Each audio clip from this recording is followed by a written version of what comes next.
Hi guys, I'm Woodcraft Hamster and I thought I'd do another episode in our Revisiting Firelighting series. What I want to talk about today are these.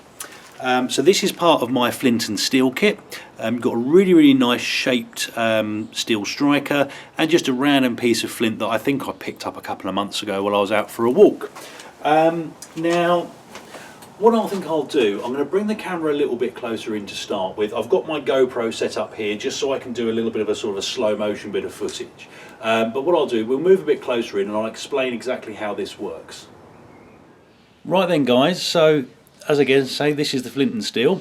And the way flint and steel works, which is slightly contrary to what a lot of people believe, is that the spark is actually generated by the steel and not the flint.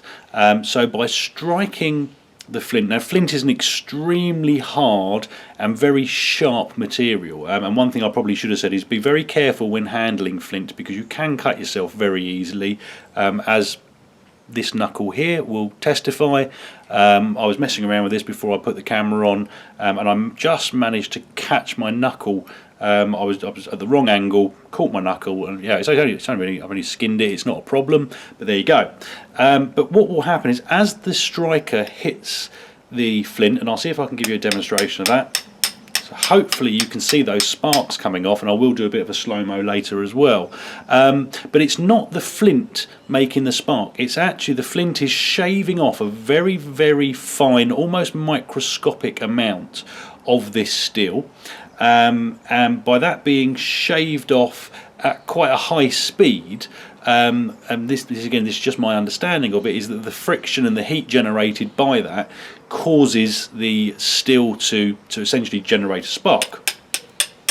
Now, in conjunction with flint and steel, I will normally use something like this, which is just a piece of char cloth, and the idea behind it is that you will get that on the top of your flint, or that's how I normally do it. There are varying different ways, and what you want to try and do is direct your spark into that char cloth. So hopefully you can see on the camera there, a couple of strikes. I just blow on that, and you've generated a sort of a smouldering material, and that's what you're looking for when you're using flint and steel. It's not like a fire steel. You're not going to be able to generate a flame as a general rule. It can be done, but it's not particularly easy.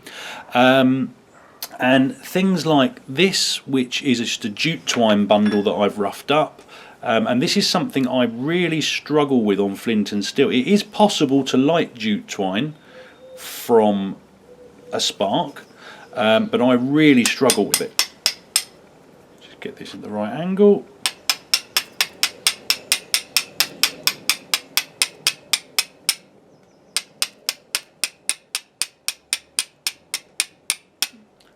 So you can see there, I've been striking that for at least 3 times longer than the char cloth, and the results, as you can see, no smouldering, no ember, and if this was to catch, this would go directly up into flame. So what I'm going to do, alongside my GoPro here, I'm going to get another piece of char cloth going, and you'll have to bear with me on this because I need to set the camera up and whatnot. But basically, I'm going to get this little bit of char cloth going.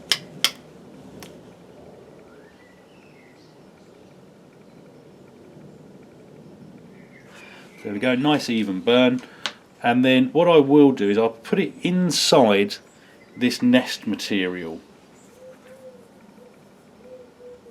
And what we should be able to do is get this to light from within the nest.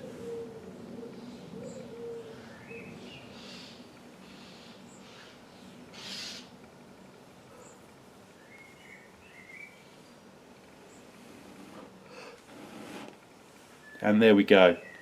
Put that down before I burn my fingers. But that's basically how you would use a charred material like either charred punk or charred cotton, any kind of char cloth basically, and you'll add that to a pre-prepared tinder bundle, blow on it, waft it around a little bit depending on what the material is, and you should be able to generate a flame, and that's enough to get under a good kindling bundle and get your fire going.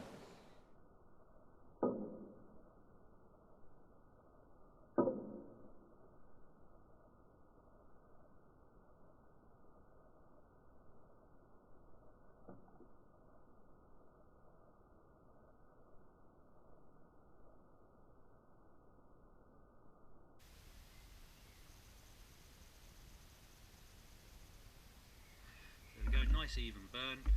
And then what I will do is I'll put it inside this nest material. And what we should be able to do is get this to light from within the nest.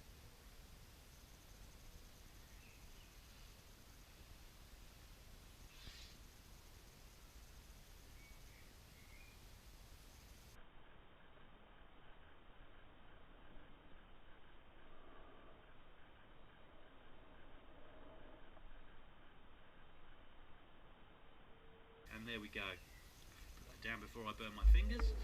Right then guys, well I hope that was useful. As I've said before, you know, I really like flint and steel firelighting. It's, you know, it's an extremely old technique. It's pretty reliable provided you've got some decent charred tinder, and it's just a really fun way of starting a fire.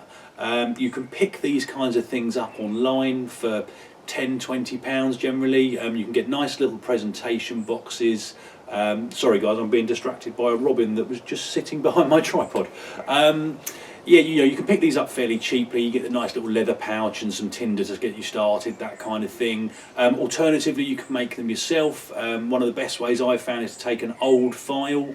Needs to be a relatively high carbon content, but you can either saw or snap off the end, heat it up a little bit, use a hammer just to kind of knock down the teeth so that you've got a nice flat surface. I've got a couple of fire strikers like that that are really useful. But again, these nice sort of worked ones, if you're able to do a bit of your own metal work, and it's something I'm actually hoping to make one of these myself at some point in the near future.